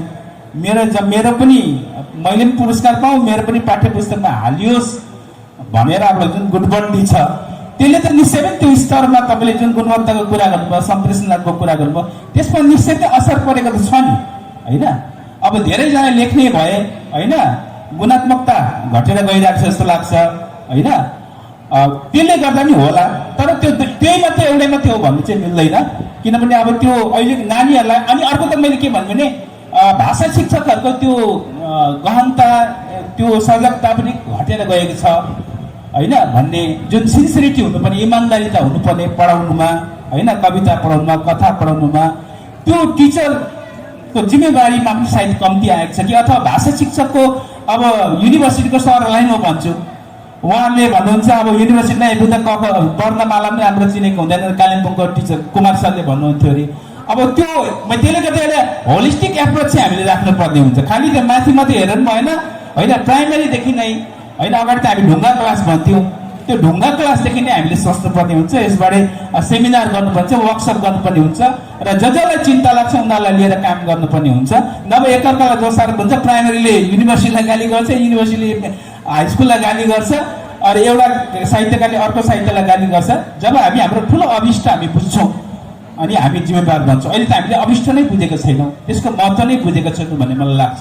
र जुन दिन हामी महत्त्व बुझ्छौँ होइन, त्यसको विश्वरूप, भाषाको विश्वरूप देख्छौँ नि त्यसको महत्त्वको, तब मात्रै हामी भाषाप्रति सिरनाथ भएर हामी त्यसको सेवामा अगाडि लाग्छौँ, साहित्यको सेवामा अगाडि लाग्छौँ भन्ने मलाई लाग्छ। धन्यवाद। यो अब प्रश्न सानो एउटा कुरा जोडेँ अलिकति 2 सेकेन्डले, किनभने मैले एउटा यस्तो कुरा गरेको थिएँ, यो नारीवादको कुरा गर्दाखेरि मेरो एकजना गाउँको सानो भदाई नानीलाई कस्तो राम्रो कुकुले गोलो गाला मजाको मसमस परेको नानीलाई आई लभ यु भनेको थिएँ। नानीले गएर त आमालाई कस्तो त फुपू त लाज पनि नलागेको, मलाई त आई लभ यु भन्दो रहेछ, कस्तो रहेछ त्यो कविता फुपू त भने अरे। अनि उसको आमाले भन्यो, त्यसो भन्नुभयो नाना तपाईँले, आएर त आर्यन त कस्तो भने त आई लभ यु भनेछ भनेर। उसलाई मैले आई लभ यु मानु भनेर माया गरेको त उसले त आई लभ यु भनेपछि उसलाई मैले लभै गरेको सम्झेछ। अन्त त्यो मैले कुरा गरेको थिएँ है, कस्तो लाज पनि नलागेको कविता फुपूले त नि आमा मलाई त नि आई लभ यु भन्यो भन्दा त उसलाई मैले बोय फ्रेन्ड बनाउने आई लभ यु सोचेछ नानीले, हेर्नुहोस् है। अन्त त्यसो हुँदा चाहिँ मैले यो कुरो एउटा दार्जिलिङमा कुरा गरेको थिएँ, अनि यसमा हाम्रा वरिष्ठ आदरणीय कथाकार कालुसिंह राणा पैली सरले एउटा कथै लेखिदिनु भयो उहाँले। क्या त्यो कथा सायद हाम्रो नानीहरूसम्म पुगेको छैन होला जस्तो लाग्यो सर, त्यो आई लभ यु भन्ने कथा। किनभने हाम्रो सोचले चाहिँ नानीहरूलाई कहाँसम्म लाँदो रहेछ, त्यो आई लभ यु पनि लेयर बाई लेयर आउँछ। र एउटा सानो नानी, मेरो नातिको नानीलाई पनि उसले चाहिँ फुपूले यस्तो नराम्रो भन्यो, कस्तो लाज नलागेको भनेर उसले आफ्नो मप्रतिको कुरा गरे क्या। र यो प्रकारले नानीहरूसँग आमा नजिक भएर अन्तर्क्रिया गर्दा त एउटा रचनै सृष्टि भयो होइन रणपैली सर। तपाईँलाई त्यो कथाको निम्ति धेरै धेरै धन्यवाद। सरलाई एउटा प्रश्न छ। ल ल ल भारतीय नेपाली बाल साहित्यलाई फेरि उकास्न हामीले के कस्ता पहलहरू गर्नु आवश्यक छ, र प्राथमिक तहका शिशुहरूलाई बाल साहित्यतर्फ आकर्षित गराउन हामीले कस्तो भूमिका खेल्नुपर्छ जस्तो लाग्छ? राम्रो प्रश्न। म त्यसैमा चाहिँ जाउँ भनेर, अब तर्क गर्दा त जति पनि तर्क हुन्छन्, गफ गर्दा जति पनि गफ हुन्छन्, तर हामी एउटा निष्कर्षमा पनि आउनुपर्छ। अन्तमा गएर निष्कर्ष चाहिन्छ, यसको समाधान चाहिन्छ। र मैले भन्न खोजेको चाहिँ के भनेदेखि, भारतवर्षमा सबैभन्दा दुःख लाग्दो कुरा के छ भने एउटा बाल साहित्य संस्थान छैन, हामीले खोल्न सकेका छैनौँ। यो हाम्रो कमजोरी हो भन्छु म। र बाल साहित्य संस्था हामीले खोलेर, एउटा संस्था खोलेर हामीले किताबहरू भेला पारेर, रिडिङ मेटेरियल्स भेला पारेर, हामी महिनाको 1 दिन वा कुनै एउटा समय तोकेर हामी समूह बनाएर स्कुलमा गएर केटाकेटीलाई यो पढ नानी हो भनेर, वा आफूले पढेर पढ अनि पढौँ भन्ने एउटा धारणा दिन सक्यो भने उनीहरूसित नजिकिएर, उनीहरूसितै हामीले क्लासरुममै गएर यो प्रधानाध्यापकहरूसित अनुमति लिएर हामी यसो गर्छौँ है, यो क्लासको नानीलाई यो दिन चाहिँ भनेर पहिले नै अनुमति लिएर चाहिँ हामीले त्यो बाल साहित्य संस्थाको मार्फतबाट हामी केही समूह बनाएर चाहिँ बाल साहित्य पठन, बाल साहित्यको चिनारी किताबहरू देखाए उनीहरूलाई। यस्ता यस्ता बाल साहित्यका किताब छन्, तिमीहरू पनि पढ, बरु यो किताब तिमीहरू लैजाऊ, पढेर आऊ अर्कोपल्ट, हामीलाई तिमीले भन्नुपर्छ भन्ने, यस्तो किसिमको पढौँ र पढौँ भन्ने किसिमको हामीले एउटा कार्य थाल्नुपर्छ जस्तो मलाई लाग्छ। अनि मात्रै बाल साहित्यको उन्नति हुन्छ हाम्रो भारतवर्षमा भन्ने मलाई लाग्छ। र यो कुरा चाहिँ हामीले गर्न सक्नुपर्छ। बाल साहित्य संस्थान नेपालमा कैयौँ छन्, उनीहरूले यो के अरे NCERT-बाट पनि सहयोग पाउँछन् र त्यो हामीले पनि यहाँ खोल्न सक्यो भने, मलाई साथीहरूले भनेका छन् तपाईँहरू त्यहाँ बाल साहित्य सङ्गठन खोल्नुहोस्, हामीसित तपाईँहरू सम्पर्क राख्नुहोस्, हामी पनि त्यसरी तपाईँहरूका पनि छापिदिन्छौँ, तपाईँहरूले हाम्रा छापिदिनुहोस्, हामी पनि आउँछौँ, अर्थ सहयोग गर्छौँ भनेर मलाई कन्भे गरिरहनु भएको छ। र एकपल्ट जमर्को गरेका पनि थियौँ हामीले, तर त्यसमा सफल हुन सकेका छैनौँ। र यो बाल साहित्य सङ्गठन खोलेर हामी स्कुल गएर यो केटाकेटीहरूसित बसेर उनीहरूसित गफ गरेर किताबहरू पढ्न लगाएर आफूले पढेर उनीहरूलाई पढाएर त्यसको टच, त्यो स्पर्श, हिजो मन प्रसाद सुब्बा सरले पनि भन्नुहुँदै किताबले छुने एउटा स्पर्श, त्यसको गन्ध कस्तो आनन्दको हुन्छ। त्यो गन्ध हामीले किन केटाकेटीलाई दिन सकेका छौँ र भन्ने मेरो एउटा पहिलो प्रश्न छ। अनि अर्को एउटा मलाई उहाँको एउटा कुरा मन पर्यो, त्यो त मैले पनि भनिराखेको कुरा हो। अब म दुईवटा कुरा मात्रै भन्छु, त्यहाँबाट म सक्छु, किनभने यो जति भने पनि टुङ्गिने कुरा होइन। र यसमा हामी निष्कर्ष त गर्नै पर्छ, हामीले काम गर्नै पर्छ। हामी बाल साहित्यकार हौँ, लेख्दैछौँ, गर्दैछौँ।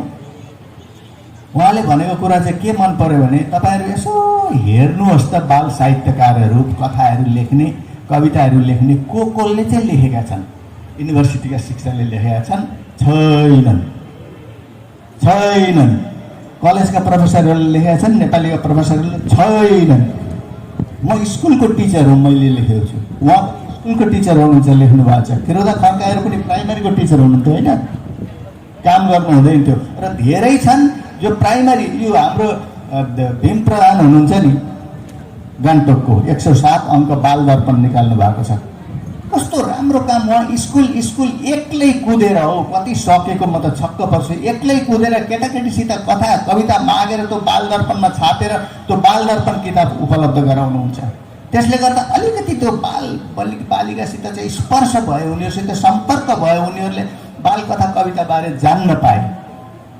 र यो कुरा चाहिँ अलिकति हामीले गर्न सक्दा चाहिँ बाल साहित्यको विकास पक्कै पनि हुन्छ। अनि अर्को एउटा कुरा हो, अन्तिम प्रश्न होइन, मेरो एउटा सुझाउ नै भनौँ, जे पनि भन्नुहुन्छ तपाईँहरूले त्यो भन्न सक्नुहुन्छ। बाल साहित्य लेख्दाखेरि अब अहिलेका नानीहरू तपाईँ यसो विचार गर्नुहोस् त, कम्प्युटरमा हामीभन्दा धेर पसेका हुन्छन्, धेर जानेका हुन्छन्, इन्टरनेसनल न्युज सबै उनीहरूले सिकेका हुन्छन्, सबै जानेका हुन्छन्। अब त्यही पुराना कुराहरू, त्यही कुराहरू हामीले गरेर हुँदैन। अहिले उनीहरूको खोराक के छ, उनीहरूले के माग्दैछन्, त्यसलाई स्टडी गर्न हामी उनीहरूसित पस्नुपर्छ। नानीहरू तिमीहरूलाई के कथा, कस्तो कथा मनपर्छ भनेर अघि मैले भनेन, बाल साहित्य संस्थान खोलेर उनीहरूसित भित्र पस्नु पर्यो। पसेर हामीले त्यस्तै कथा लेख्नु सक्नुपर्छ। मेरो मनले सोचेको कथा, लो फुल्यो फुल भमरा आयो रस चुस्यो भनेर मात्रै कविता लेखेर पनि भएन। अलिकति स्तरीय, अलिकति अघि उहाँले भने जस्तै कुराहरू कविताजीले पनि भन्नुभयो र मैले धेर भनिनँ। र यसबारे हामी एउटा संस्था खोलौँ भन्ने विचार गर्दैछु। र हामी यहाँ 3 जना मात्रै छौँ, कविताजी पनि हुनुहुन्छ। र यसरी हामीले बाल साहित्यको एउटा सङ्गठन खोलेर चाहिँ हामीले काम गर्न सक्यौँ। र महिना दिनमा एउटा स्कुल भिजिट गऱ्यौँ, वा समयअनुसार हप्ता दिनमा भिजिट गऱ्यौँ भने पनि एक-एकवटा स्कुलमा गएर ती केटाकेटीसित अन्तर्क्रिया गरेर काम गर्न सक्दा कस्तो हुन्थ्यो होला भन्ने मलाई लाग्छ। र त्यो एउटा सोचौँ, त्यसतर्फ सोचौँ, तर्क मात्रै नगरौँ। अब समस्या त कति छन् र ती समस्याहरूले समाधान हुँदैन। र अन्तमा चाहिँ म के भन्छु भने केटाकेटीसित हुन्छ है, ल समस्याको समाधान हुन्छ भन्नुभयो, एउटा जोडा ताली गइहाल्छ न त गीत हाम्रो कविता गुरुआमाले। र गर्न सक्नु पऱ्यो यी कुराहरू। अनि मैले भन्न खोज्दैछु के भनेदेखि केटाकेटीसित कवितै पढाउनु पऱ्यो, देवकोटाकै कविता पढाउनु भयो अरे होइन। गरिब भन्छौ सुखको म झैँ धनी मिल्दैन कतै पनि भन्नुभयो अरे। कविता मात्रै त विरसिलो हुन्छ उनीहरूलाई। अन्त उनीहरूलाई हामीले त्यो टेक्निक उनीहरूलाई रसिलो बनाउनको लागि सङ्गीतकार हुनुहुन्छ यहाँ, म पनि अलिअलि सकेँ, मैले लास्ट सकेँ। सङ्गीतकार भन्नुहुन्छ, केटाकेटीलाई आनन्दिलो पारेर गरिब भन्छौ सुखको मजै धनी, मिल्दैन संसारभरि कतै पनि, गाएर सुनाऊ तिमीहरू पनि गाऊ, यसरी कविता सिकौँ भनेर हामीले उनीहरूलाई नजिकै पार्न सक्यौँ भने बाल साहित्यको विकास हुन्छ भन्ने धारणा राखेर मैले यति नै कुरा भने। धेरै धेरै धन्यवाद। अब म समक्ष दुईवटा प्रश्न छ र म भाइसँग एकछिनमा आउँछु। बेगबर्सन दाजुलाई यो प्रश्न छ, भारतीय नेपाली बाल साहित्यलाई नफस्टाउनु पछि तपाईँ के कारण रहेको देख्नुहुन्छ? बाल साहित्य होइन, नफस्ट्याएको त भन्न सक्दिनँ, मलाई त त्यति थाहा पनि छैन होइन। काम त भइरहेकै छ होइन, तर अब काम भइरहेको छ भनेर सन्तोक गर्ने अवस्था पनि छैन। त्यो अब जिउँदो साहित्यको त्यो निसारी पनि हो होइन, जे जति हुँदैछ त्यसमा सन्तोक गर्ने भइरहेको छ, राम्रो भइरहेको छ भन्ने कुरा त्यो ठिक हुँदैन। समाज विकासमा अनि प्रगतिशील समाजमा त्यो कुरा सही हुँदैन र त्यसले गर्दाखेरि अब मैले त घरिघरि त्यही भन्ने गर्छु। अब बाल साहित्यलाई अलग्गै आइसोलेट गरेर हेर्ने हो भने चाहिँ होइन, बाल साहित्य अलग्गै मात्रै हेर्ने हो भने चाहिँ कुनै साहित्यको विकास हुँदैन, समाजको विकास हुँदैन। बाल साहित्यलाई केन्द्रमा राखेर होइन, समाज निर्माणको क्षेत्रमा बाल साहित्यको भूमिकालाई बुझेर केन्द्रमा राखेर हामी सिन्सियर भएर होइन गऱ्यौँ भने चाहिँ ठुलो कुरा हुन जान्छ। र म त जेमा पनि भन्छु, भोलि गोर्खाल्यान्ड आन्दोलन पनि हाम्रो चाहिँ अब के अरे स्कुलबाटै सुरु हुनुपर्छ भन्ने लाग्छ। हाम्रो नेताहरू बिक्री हुन्छन्, बिक्री भए होइन मर्छन्, तर हाम्रो मुद्दा भनेको गोर्खाल्यान्ड चाहिँ हाम्रो साहित्यकारहरूले बचाइरहेछ। कवितामा कविहरूले लेखेको लेखै छन्, हार मानेका छैन नि त होइन। कथामा कथाकारहरूले कालु सिंह सरहरूले मुद्दालाई लेखिरहेका छन्, बेचेका छैनन्। त्यसले गर्दा साहित्यले हामीलाई अझ अमर राख्ने गर्छ, हाम्रो मुद्दालाई, हाम्रो अस्मितालाई, हाम्रो परिचयलाई, हाम्रो जातीय अभिमानलाई होइन, हाम्रो सरोकारको विषयहरूलाई साहित्यले नै जिउँदो राखेको हुन्छ। त्यसले गर्दा साहित्यलाई चाहिँ त्यो महत्त्व हामीले बुझेर गर्नुपर्ने हुन्छ। होइन भने चाहिँ अब त्यही हुन्छ, साहित्य नेताहरूले कुरा बुझेको हुँदैन, नेताले पोलिटिकल साइन्स पढेको हुँदैन, फिलोसफी पढेको हुँदैन। हिजो अस्ति एकजना नेताले भन्थे त्यो सिलगढीदेखि उता चाहिँ चल्दैन भनेर, जुनै सन्दर्भमा भने पनि तर त्यसको चाहिँ नराम्रो प्रभाव चाहिँ नानीहरूमा पर्छ, नकारात्मक प्रभाव नानीहरूमा पर्छ। सन्दर्भ ठिकै होला विद्यार्थीहरूलाई भन्ने, तर अब हाम्रो नेताले बुझेकै हुँदैन, केही नबुझिकनै चाहिँ नेता भइरहेका हुन्छ। त्यसले गर्दा यो अवस्थामा चाहिँ सबैभन्दा ठुलो दायित्व नै साहित्यको हो। र भोलि अब साहित्यका पाठक त्यहाँ अरूमा त सरिताहरूले त सानैदेखि अलग अलग लेयरमा उनीहरूले पाठक तयार गर्दै गएका हुन्छन् होइन, हाम्रो चाहिँ त्यो छैन। र हाम्रो चाहिँ अब त्यो के भन्ने, अब टुमाउटे प्रवृत्ति छ, त्यो छ एउटा, त्यसको लागि लेखौँ, त्यो पायो भने भइहाल्यो भन्ने जस्तो छ। त्यसले चाहिँ अब कुनै क्षेत्रमा भलाइ गर्दैन होइन भन्ने कुरा मलाई लाग्छ। र मेरो हृदयबाट होइन, बरु मलाई कसैले भन्छन् तिमीले पुरस्कार लिनु हुँदैन भने म जिन्दगीमा पुरस्कारै लिँदिनँ, तर बाल साहित्य चाहिँ म लेख्छु। त्यति हिम्मत चाहिँ हामी साहित्यकारहरूले राख्नुपर्छ, त्यति सिन्सिरिटी हामीले राख्नुपर्छ।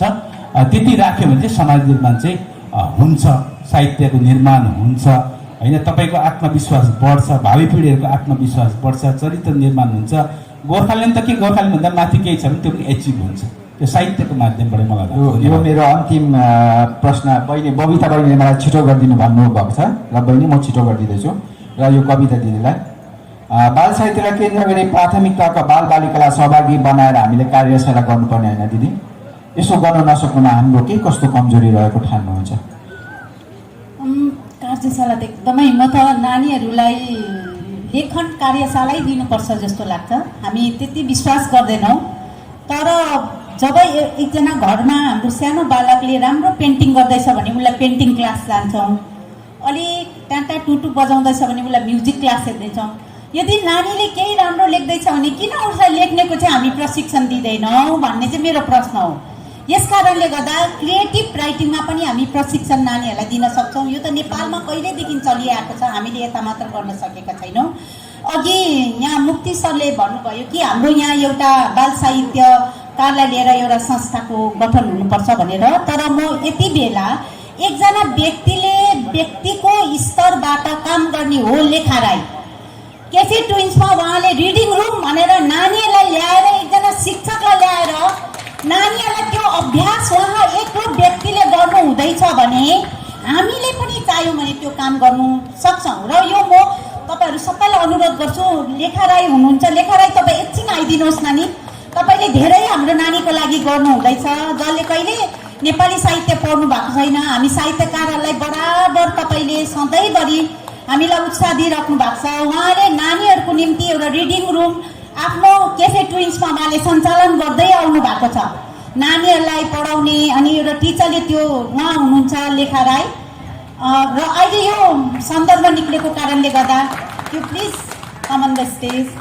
उहाँ लेखा राई हुनुहुन्छ, उहाँले त्यो केफे ट्विन्सबाट आफ्नो एउटा स्टलबाट त्यो नानीहरूलाई लिएर एउटा कार्यक्रम सञ्चालन गरिरहनु भएको छ। र एकजना व्यक्ति तपाईँ हामीले पनि गर्न सक्यौँ भने निश्चय। हजुर हवस्, धन्यवाद। ल कालु सिंह सरले, ज्ञानेन्द्र सरले उत्साहित भएर उहाँको पक्षमा, सालबारीको पक्षमा, नेपाली साहित्यको पक्षमा उहाँलाई खजार्पण गर्नुभयो। यस कारणले गर्दा नानीहरूलाई कार्यशाला हुनुपर्छ। किनभने मैले बालकथा कसरी लेखेँ भन्दा कार्यशालामा मैले पनि ट्रेन गरेरै लेख्नु सकेको हो। कस्तो साह्रो छ, कति गाह्रो छ। गत वर्ष मात्र फेरि बुक ट्रस्टले एउटा कार्यक्रम आयोजना गरेको थियो बालकथा लेखनमा। त्यसमा पनि हामीले ती 3वटा 4-4वटा, त्यसमा दिपा राई चाहिँ एकजना इलिस्ट्रेटरको रूपमा उपस्थित हुनुहुन्थ्यो, कवि हिजो उहाँ यहाँ उपस्थित हुनुहुन्थ्यो। र कार्यशालाबाट हामीलाई विषय कसरी लिनुपर्ने हो, कस्तो प्रकारले नानी हो, जस्तै त्यो कार्यशालाले एउटा कुरो राम्रो बुझाए कि त्यो चाहिँ के हो भन्दा नानीहरूलाई कथामा हामीले नेगेटिभ कुरा गर्नु हुँदैन अरे। जस्तै एउटा चाहिँ मृत्युको कुरा आएको थियो।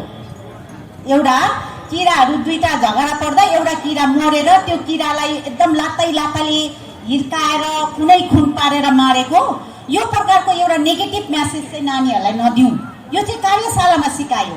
र त्यसलाई चाहिँ यदि दण्ड दिनु हो भने हामीले उसलाई वचनले सम्झाएर पनि दिनुपर्छ, उसलाई मार्नै पर्छ भन्ने चाहिँ छैन।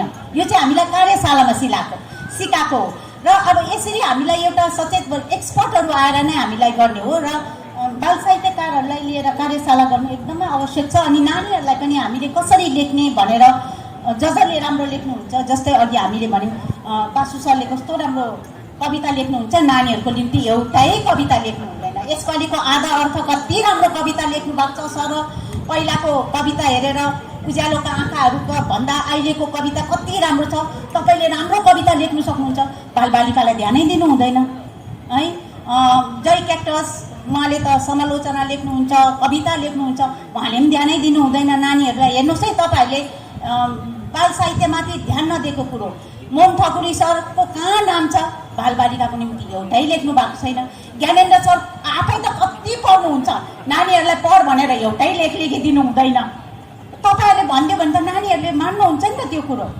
यस कारणले गर्दा मेरो आग्रह छ, लक्ष्मी प्रसाद देवकोटाले कति नानीहरूको लागि काम गर्नुभयो, चुडामणि बन्धु सरले कति काम गर्नु हुँदैछ, माधव घिमिरेले कति काम गर्नुभयो, हाम्रो पारसमणि सर, गङ्गा प्रसाद प्रधानदेखि यता नैना सिंह योन्जन सरदेखि यता खोइ बाल साहित्य लेखेको। अरू त सबैले पाठ्य पुस्तकै लेख्ने काम गरे। यस कारणले गर्दा नैना सिंह योन्जन पछि उहाँको बुहारी शारदा योन्जनले गत वर्ष शान्तिको घोडा कथा सङ्ग्रह लेख्नुभयो। कमसेकम उहाँले आफ्नो उपस्थिति दिनु हुँदैछ नि त, एउटा विरासतलाई अगाडि बढाउने काम त गर्नु हुँदैछ नि त। यस कारणले गर्दा हाम्रा ठुला साहित्यकारहरूले कोही पढिदिँदैन। म एउटा कुरा साँचो भन्छु ल, नयाँ जुत्ता मलाई डाउट लाग्छ देख बसन्त भाइले पनि पढ्नु भएको छ कि छैन, मुक्ति सरले पनि पढ्नु भएको छ कि छैन। हेर्नुहोस् है, हामी सरसफाले एकअर्काको कृति पढ्दैनौँ। यस कारणले गर्दा उहाँ पढ्दैन, उहाँको कविता सङ्ग्रह मलाई डाउट लाग्छ उहाँले पढ्नु भएको छैन। बाल साहित्यकारहरूको स्थिति नै यस्तो छ, अवस्था यस्तो छ भनेपछि म एक्लैले आएर त यहाँ कसरी थाम्नु सक्छु बाल साहित्यमा यस्तो हुनुपर्छ भनेर। यस कारणले गर्दा कमला तामाङ तपाईँले यति राम्रो कविता लेख्नुहुन्छ, नानीहरूको लागि सोचिदिनुहोस् न। मैले आएर भन्नुपर्ने हो लु त लेख्नु, भोलिदेखि अब धुमधामसँगले काम गर्नु सक्यौँ भने मनोज भाइ नहाँस्नुहोस्, तपाईँ त खुब अर्कालाई किसिम गर्नुहुन्छ। लेख्नुहोस्, नानीहरूलाई लेख्नुहोस्, आफ्नो छोरा आरोहणले त यसो गर्यो पुरस्कार पायो भनेर सोसियल मिडियामा धुमधाम हल्ला गर्नुहोस्, अरूको नानीहरूले पनि पुरस्कार पायो भनेर लेख्नु तपाईँलाई मन लाग्दैन? लेख्नुहोस् न, अरूको छोराहरू अगाडि ल्याउनुहोस्, अरूको छोरीहरूलाई पनि ल्याउनुहोस्। किन तपाईँले बाल साहित्यकारहरूको इन्टरभ्यू अहिलेसम्म लिनु हुँदैन? चाख्नुहोस् न उहाँहरूलाई, शिबु छेत्रीलाई चाख्नुहोस्। साहित्यमाथि म प्रोग्राम गर्दैछु भन्नु सुरु गर्नुहोस्, बाल साहित्यकारमाथि लु, तब म मनोज बोगटीलाई मान्छु। खालि तपाईँहरू त राजनीतिज्ञको पछि मात्रै लागेर त साहित्य यति ओझेलमा पर होइन भन्नुपर्छ हामीले यो आज है। तपाईँहरूले गरिदिनुहोस् काम। हामीले त भन्दा हामीलाई त त्यति राम्रो लेख्नु आउँदैन र म भनेको त हामी त पढ्छु, म पढ्छु त, म पढेर मलाई यो छैन त्यो छैन भन्ने लाग्छ होइन। अब उहाँको पाठशालाको पहिलो दिन कविताबाट हामी एमएमा पढाउँछौँ। मेरो नानीहरूले कस्तो राम्रो राइम्स भन्छ चन्दमामा उहाँको कविताको। लु गरोस् त, एमएको नानीहरूले कति राम्रो पढिरहेको छ त होइन। अस्ति के अरे नयाँ जुत्ताको हामीले पढायौँ एउटा, तपाईँले त्यो हाल्नुको लागि बुट पलिसको कुरा गरेको त्यो कथा हामीले हाल्यौँ। उहाँको हामीले नाटक पढाउँदैछौँ। हाल्छौँ नि हामी हाम्रै भारतीय बाल साहित्यकारहरूको। हामीले त भारतीय नेपाली बाल साहित्य भनेर स्पेसलाइजेसन पेपर चाहिँ सिक्किम युनिभर्सिटीको नेपाली विभागमा हामी हालेर पढाउँदैछौँ, ताकि हाम्रा साहित्यकारहरूको चर्चा होस्, नानीहरूले चिनोस् भनेर। अघि देख्नुभयो त हाम्रो नानीहरूले लक्ष्मीप्रसाद देवकोटा र भानुभक्त दिन कोही चिन्नु भएको रहेनछ होइन। तर त्यसको भुल नानीहरूलाई होइन, त्यसको भुल म आफ्नो जिम्मामा लिन्छु। हामीले सही रूपमा मार्गदर्शन गर्नु नसकेको। नानीहरूलाई सिकायो भने नानीहरूले सिक्नुहुन्छ, तर नानीहरूलाई हामी यादै गरेका छैनौँ, बालबालिकालाई। यस कारणले गर्दा किताब लिएर हामी चर्चा गरौँ, नानीहरूलाई सोधौँ। ठुल्ठुलोहरू जम्मा भयो, बाल साहित्य लेख्यौँ भनेर विमोचन गर्छौँ, नानीहरूको हातमा किताब पुगेको छैन त, छैन, साँच्ची पुगेको छैन। नानीहरूको कुनै नानीहरूले भन्नुहोस् त अहिले मैले बेग बसन्त सरको यो कविता पढेको छु भनेर, शिबु छेत्रीको नयाँ जुत्ताबाट मैले यो कथा पढेको छु भनेर भन्नुहोस् त, मालती उपन्यास पढेको छु भन्नुहोस् त, पढ्नु भएको छैन नानी हो। यो भइरहेको छ। यस कारणले गर्दा म चाहन्छु हामीले आफै मक्ख परेर लेखौँ मात्रै नभनौँ, आलोचना गरौँ, स्वस्थ आलोचना गरौँ, हुर्काउँ। र भाषा के बाल साहित्य भनेर प्रश्न गरेको छ आयोजकले, यति राम्रो विषय दिनुभएको छ उहाँहरू।